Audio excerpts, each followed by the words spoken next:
"This NDA is your only future," he sneered, sliding the folder across the table like it was a death sentence. His voice was soaked in arrogance, the kind that comes from years of winning by intimidation. I didn't touch the papers, didn't flinch. I simply stood, smoothed my jacket, and walked out. What he didn't realize, what none of them realized, was that by forcing me out, they had already planted the seeds of their collapse. I met them 3 years ago, when I was still naive enough to believe in loyalty. They called themselves visionaries, disruptors, the future of finance. I was flattered to be recruited, to be told my legal mind was the missing piece of their empire. At first, it felt like belonging. Late nights in glass-walled offices, the city lights burning beneath us, promises whispered over takeout containers, and tired laughter. They said I was family. They said I was indispensable. But family doesn't hand you an NDA like a leash and call it your future. The signs were there long before that boardroom standoff. The way they started locking me out of meetings I once led. The subtle edits to contracts I never drafted. The whispers that stopped when I walked into the room. Then came the discovery. The email forwarded to me by mistake.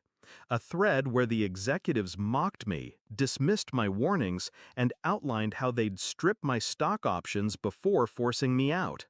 That was the day the scales fell from my eyes. They didn't see me as family. They saw me as a liability, a threat to their unchecked greed. So I smiled. I played my role. I signed nothing.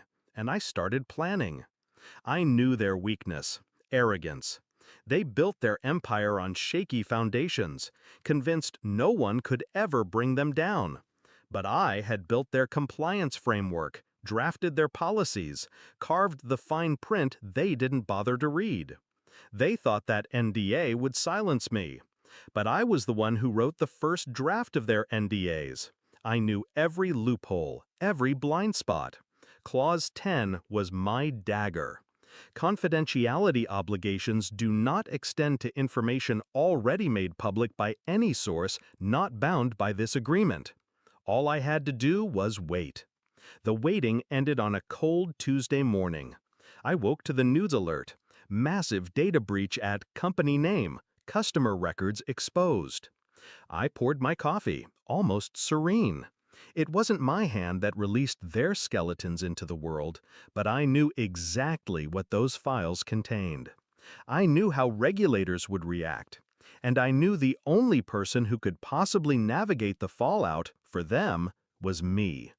By noon, my phone lit up with calls. The general counsel, the same man who once shoved that NDA across the table, was begging for my help. I let the calls go unanswered, until his email arrived. "We need your expertise. Please call me immediately." I responded with nothing more than a screenshot.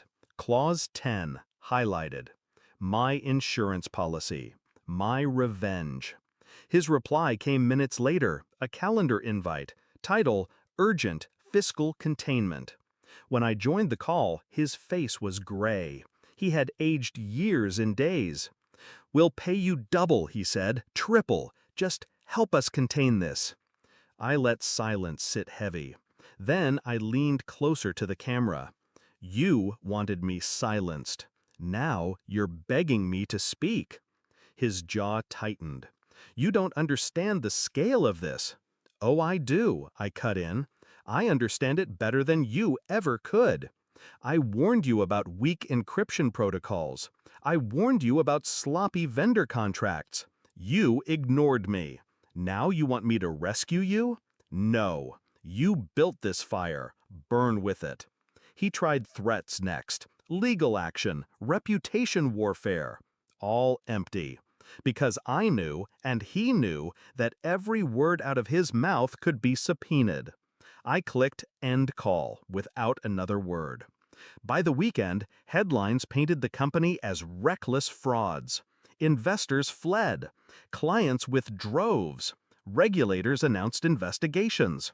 And those same executives, the man who sneered at me, mocked me, dismissed me, were suddenly scrambling to salvage scraps from the ruins.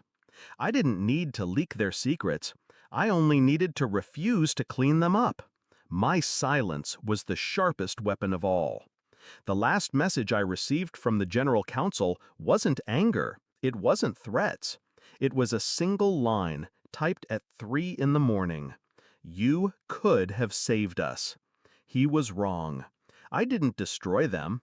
I simply stepped aside and let their empire collapse under the weight of their own arrogance. Now, when I walk past their empty headquarters, I don't feel sorrow. I feel clarity. Revenge doesn't always require blood or fire or public spectacle. Sometimes it's as simple as refusing to carry their sins any longer, letting them choke on their own mistakes. They once told me, "This NDA is your only future." But in the end, the NDA was theirs. Their silence, their downfall, their ruin. And me? I walked away free.